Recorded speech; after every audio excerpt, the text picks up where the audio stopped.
اورحان کے تمام غزوات رومیوں کے خلاف تھے، لیکن 736 ہجری بمطابق 1336 عیسوی میں کراسی کے امیر کی وفات کا واقعہ پیش آیا۔ کراسی ان امارات میں سے ایک تھی جن کی بنیاد سلاجقہ روم کی سلطنت کے کھنڈرات پر رکھی گئی تھی۔ والد کی وفات کے بعد بھائیوں میں سلطنت کے لیے نزاع پیدا ہوا۔ اورحان نے اس موقع سے فائدہ اٹھایا اور اس عمارت پر قبضہ کر لیا۔ یہ بات نزائیدہ دولت عثمانیہ کے اہداف میں شامل تھی کہ ایشیائے کوچک میں سلاجقہ روم کی سلطنت کی وراثت حاصل کی جائے اور جو علاقے ان کے زیر نگی رہ چکے تھے ان پر غلبہ حاصل کیا جائے۔ اسی وجہ سے محمد فاتح کے دور حکومت تک ان کے اور دوسری عمارتوں کے درمیان چپکلش چلتی رہی، حتیٰ کہ پورا ایشیائے کوچک عثمانی سلطنت میں شامل ہو گیا۔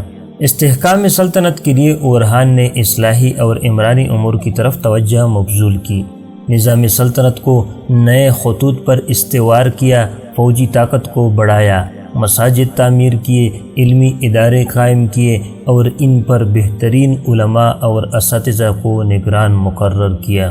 پورے ملک میں ان علماء کو بڑی قدر و منزلت کی نگاہ سے دیکھا جاتا تھا۔ ہر دیہات میں مدرسہ تھا اور ہر شہر میں کالج تھا جس میں علم نحو، تراکیب لغویہ، منطق، فزکس، فقہ، لغت، علم بدیع، علم البلاغہ، علم ہندسہ، علم فلکیات اور جدید علوم کے ساتھ ساتھ قرآن کریم کا حفظ، تفسیر، سنت، علم فقہ اور علم العقائد بھی پڑھائے جاتے تھے۔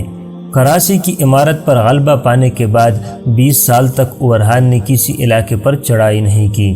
20 سال کا یہ عرصہ ملکی نظم و نسق کو بہتر بنانے، شہروں کے انتظامی امور کو نئے خطوط پر استوار کرنے اور فوجی تنظیم نو میں گزار دیے۔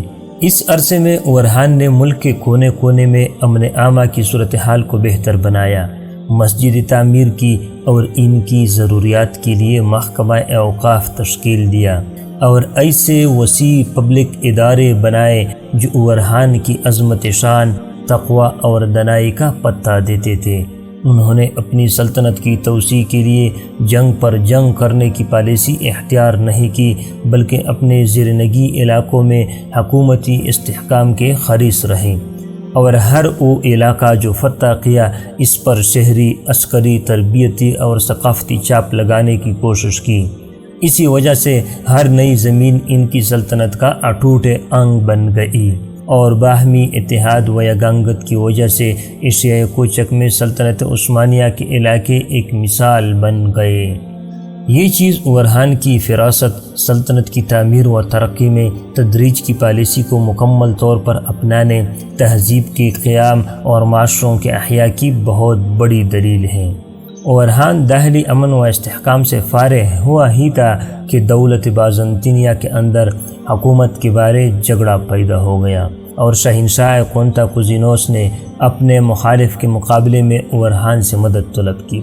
سلطان کے لیے یہ بہت اہم موقع تھا۔ انہوں نے یورپ میں عثمانی نفوذ کو مستحکم کرنے کے لیے اپنے فوجی روانہ کر دیے۔